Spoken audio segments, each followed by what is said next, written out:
චූටි දුවේ ඉක්මනට මෙහෙ එන්නකෝ. ආවා තාත්තේ. ඇයි මොකද? මගේ අර රත්තරන් පාට රෝලෙක්ස් ඔර්ලෝසුව හොයලා දියන්කෝ චූටි දුවේ.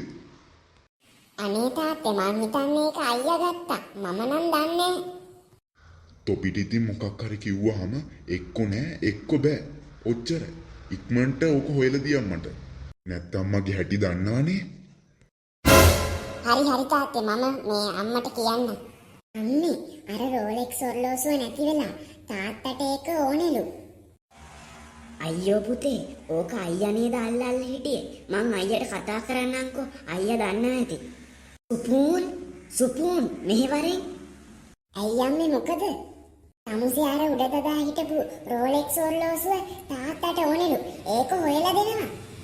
උඹට නම් කිසිම අගයක් නැහැ. බලහන් ගෙදර තියෙන හැම දෙයක්ම නැති නාස්ති කරලා දාන්නේ උඹමයි. ඉන්නකො මං තාත්තට කියන්න. තාත්තේ අයියා තමයි ඒක අරගෙන තියෙන්නේ. පුතේ උඹ අර ගත්ත රෝලෙක්ස් ඔර්ලෝසුව ඉක්මනට හොයලා දියන්. බලහන් තොපිලට ඒකනේ හරියන්නේ නැත්තේ. අනේ මොන වදයක්ද මන්තා? මං ගත්ත ඔර්ලෝසුවක් නෑ. මං ඊයේ දැක්ක අයියා තමයි ඒකෙන් සෙල්ලම් කර හිටියේ. බලහංක පුතේ උඹේ වැඩ. අනේ මම ගත්තේ නෑනේ. මොන වදයක්ද මන්දා? බලහන් කවුද ආවේ කියලා. අපි මේක හොයනකම්. මොකද අංකල් මේ පැත්තේ ආවේ? පුතේ අපේ ආච්චි නැති වෙලා.